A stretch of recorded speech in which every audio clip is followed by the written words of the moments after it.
राधे राधे सभी को। आज हम बना रहे हैं पितरों के लिए श्राद्ध। श्राद्ध मतलब पितरों के प्रति अपनी श्रद्धा को अर्पण कर रहे हैं। ये इधर मैंने कढ़ाई चढ़ा दी है मसाला बनाने के लिए। कद्दू की सब्जी बनानी है, उसके लिए मसाला तैयार करने के लिए तेल रख दिया है। और इधर मैं बना रही हूँ खीर, और इधर मसाला भी तैयार कर रही हूँ और उधर खीर भी देख रही हूँ। डबल काम कर रही हूँ। इधर पतिदेव आ गए हैं। पतिदेव बोल रहे हैं धनिया काट दो, तो वो धनिया को धोने के लिए आए हैं। फिर वो धनिया काटेंगे। मैं खीर को चला रही थी, फिर पतिदेव को बोला कि आप मसाले को चलाओ, क्योंकि ये है कि दोनों चीज़ें जलनी नहीं चाहिए। और श्राद्ध बनाने की भी जल्दी है ताकि सबको समय पे भोजन मिल सके। और पंडित जी भी आने वाले थे, इसलिए फटाफट सारा सामान तैयार कर रहे थे। इधर कुकर में दाल पका के रख ली है मैंने, उसकी वीडियो नहीं बनाई थी। और इधर ये बेटा भी मदद कर रहा है। कद्दू ज़्यादा था और कढ़ाई थोड़ी छोटी थी। फिर ये है कि पतिदेव बोलते कि जब ये थोड़ा सा पक के कम हो जाएगा तब फिर बाद में थोड़ा सा और डाल देंगे। तब वो यानी कि सारा कद्दू फिर इसमें ही एडजस्ट हो गया था। लोग ज़्यादा थे ना, इसलिए फिर ये इतना बनाना पड़ता है। गांव में, शहरों में तो पंडित को ही बुलाते हैं, यहाँ गांव में हमारे जो पड़ोसी हैं उनको भी बुलाते हैं। इस तरह से सबका मिलना भी हो जाता है और श्राद्ध भी सबको खिला दिया जाता है। हमने कुछ तैयारी तो रात को करके रख ली थी, जो आपने मेरे पहले ब्लॉग में देखा होगा। और फिर उसके अगले दिन हमने सिर्फ छौंका ही देना था। वो चीज़ें ज़्यादा बनानी थी इसलिए, और टाइम कम था। सुबह के पंडित की पूजा भी होती है तो वो भी करना होता, तर्पण का काम भी, तो वो ज़रूरी है न। तो साथ में ये भी ज़रूरी है कि सबको समय पे भोजन भी मिल सके, कोई भूखा ना जाए। इसलिए ये सब हम मिलके कर रहे थे। किसी को ये नहीं कि हाँ ये तेरा काम है, ये मेरा काम है, ऐसा कुछ नहीं है। सब मिलके काम कर रहे थे हम। इधर मैंने दाल का कुकर खोल दिया है। अब मैं छौंका लगा रही हूँ गैस के ऊपर। ये भट्टी के ऊपर बना रहे हैं कद्दू। और ये इधर पूजा की तैयारी भी साथ में कर ली थी। ये देखिए इधर बड़े हमने जो रात को बनाए थे उनको भिगो के रख दिया है। और ये इधर हमने खीरे काट के रखे हुए हैं। ये तैयारी भी हमने सब कर ली है।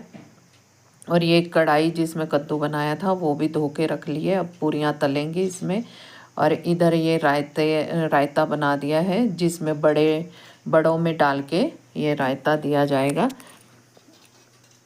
और इधर है कद्दू की सब्जी जो हमने पका के रख दी है।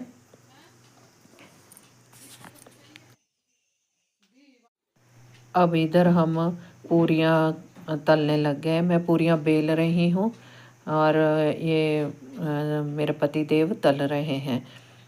वो भट्टी को सेट कर रहे हैं कि आँच कुछ ज़्यादा भी ना हो, जिससे पूरियाँ अंदर से कच्ची रह जाएं और पके नहीं।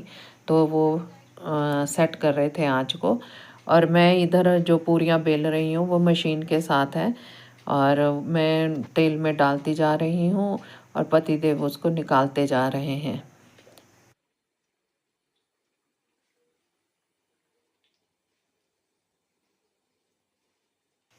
इस तरह से सब मिलके जब काम करते हैं तो फटाफट सब काम हो जाता है और फिर समय पर भी हो जाता है।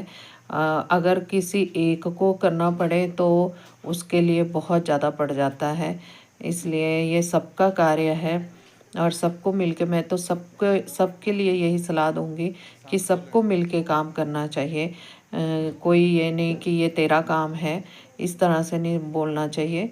ये देखिए अब मैंने ये चीज़ हिमाचल में देखी है। सब मैं खुद पंजाब से हूँ, तो हिमाचल में सब मिलके काम करते हैं। जैसे कोई डोमिनेटिंग सोसाइटी में नहीं है यहाँ पे। ये भी मेल का ये काम है और लेडीज़ का ये काम है, ऐसा कुछ नहीं है। और ऐसे सब हेल्प करते हैं यहाँ पे। बहुत अच्छा व्यवहार रहता है इस तरह से। मैंने ये चीज़ बड़ी अच्छी लगी मुझे। हमारे तो पड़ोस में भी जो लोग रहते हैं वो भी सब बहुत अच्छे हैं। हिमाचल में तभी शांति है क्योंकि यहाँ के लोग सब बहुत अच्छे हैं। सभी जगह ऐसे लोग होने चाहिए ताकि ना सब मिलके चल सके, मिलके रह सके।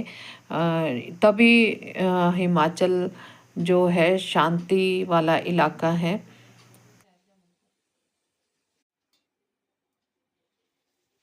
हमने थोड़ी पूरियाँ पहले बना ली थी और थोड़ी तब बनाई थी जब लोग आने लगे थे, उनको साथ साथ देते गए। फिर ये इसलिए बनाई थी क्योंकि तर्पण के समय जो श्राद्ध में लगती है पूरियाँ, वो पंडित जी जो मांगते हैं उस समय वो देनी पड़ती है, इसलिए थोड़ी सी पूरियाँ निकाल के रख दी थी।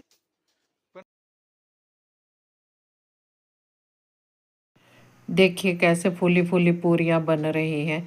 सारा खाना बहुत अच्छा बना था। और सब ने अच्छे से खाया। तभी तो बोलते हैं ना, अगर सब अच्छे से खाएंगे, पंडित जी खुश होके जाएंगे तो आशीर्वाद मिलता है। बस उसी आशीर्वाद की ज़रूरत है। पितरों का आशीर्वाद रहे हम सब पर। इधर चावल बनाने के लिए रख रही हूँ। चावलों को तुड़का दिया है साबुत मसालों का, तो वो बस अब चावल डाल रही हूँ। हमने श्राद्ध के लिए दाल चावल, दही बड़ा, कद्दू और पूरी खीर ये बनाया था। और सलाद था। आप लोगों के क्या बनाते हैं ये भी आपने ज़रूर बताना श्राद्ध के टाइम पे। और किस तरह से आप श्राद्ध करते हैं सब आपने कमेंट में ज़रूर बताना। और आपको हमारे हिमाचल का ये कल्चर कैसा लग रहा है। ये हमारे पहले हम जो जब हम शिमला में रहते थे तब हम ये चने बनाते थे, सफ़ेद चने। पर यहाँ पे लोग ज़्यादा दाल चावल खाना पसंद करते हैं, इसलिए फिर हमने दाल चावल बनाना शुरू कर दिया। नहीं तो सफ़ेद चने ज़रूर बनते थे हमारे। पहले हम शिमला में रहते थे, मेन शिमला में। अब हम शिमला ज़िले की तहसील ठियोग में रहते हैं। एक गांव है जहां हम रहते हैं। बगीचा लिया है यहाँ पे सेब का, तो अब यहीं रहते हैं। एक हमारा गांव जो पैतृक गांव है वो है पांवटा साहब के नगेता में। तो अभी यहाँ पे हमने एक हमारी भाषा में बोलते हैं ना डोगरी, डोगरी में है एक तरह से। ये हमारी डोगरी है। मेन घर जो है हमारा वो पांवटा साहिब के नगेता में है। तो हम हमारा सारा परिवार उधर ही रहता है। पर यहाँ हम जहाँ पे रहते हैं इधर लोग बहुत अच्छे हैं। सबका स्वभाव बहुत अच्छा है, बहुत मिलनसार है और आपकी बहुत हेल्प करते हैं। ये मुझे बहुत अच्छा लगा यहाँ पे ना। और यहाँ पे एक बात और है कि हम मेले कभी नहीं देखते थे। जब हम शिमला में रहे 20-25 साल शिमला में लगाए हमने, तो वहाँ मेलों में जाना नहीं हुआ इतना।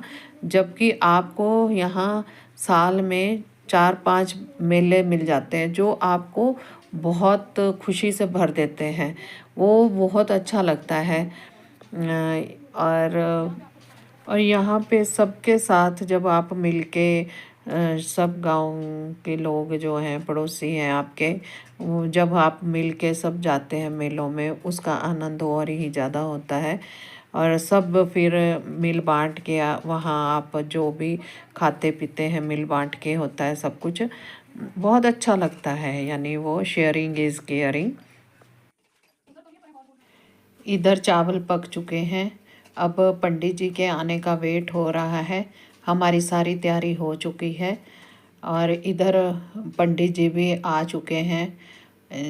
इधर पंडित जी ने पतिदेव को आसन पे बिठा दिया है, कुशा का आसन बना के दिया है। वो कुशा वाला था नहीं हमारे, उन्होंने हमारे खेत की हरी कुशा थी, कुशा का आसन बनाया है उसका।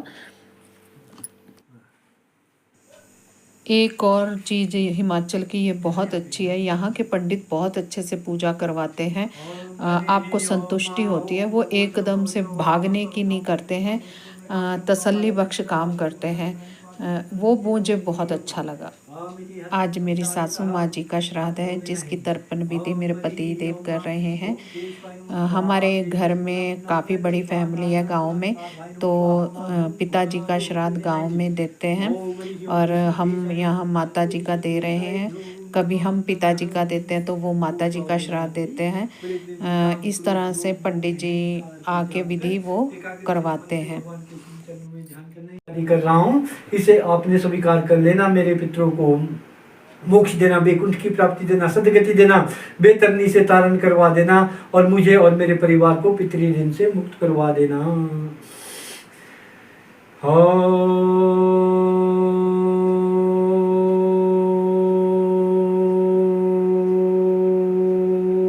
घर में आकर के जल को पवित्र करना, पूजा के लिए, तर्पण के लिए, मेरे पितरों को मोक्ष देना, वैकुंठ की प्राप्ति देना, सदगति देना, बेतरनी से तारण करवा देना। जगत जननी महामाया नमः। ओम अपो नारायण भूताजले नमस्पानम पुनः तस्मै देवगादे स्मरामं तम राजा सुरसनम। इधर पंडित जी पूजा करवा रहे थे, उधर हमारे गांव के लोग आने शुरू हो गए थे। बेटा उनको पानी दे रहा था। पंडित जी को भोजन और दक्षिणा देने के उपरांत सभी को भोजन परोस दिया था। बेटा इसमें मेरी हेल्प कर रहा था। पतिदेव को भी साथ में बिठा दिया था, क्योंकि उनको दवाई लेनी होती है शुगर की वजह से। और आपको हमारा ये ब्लॉग कैसा लगा आपने ज़रूर बताना। अब आगे के ब्लॉग में मिलेंगे, तब तक के लिए राधे राधे। ये हमारे कान्हा जी हैं, राधे राधे बोल दीजिए सभी हमारे कान्हा जी को।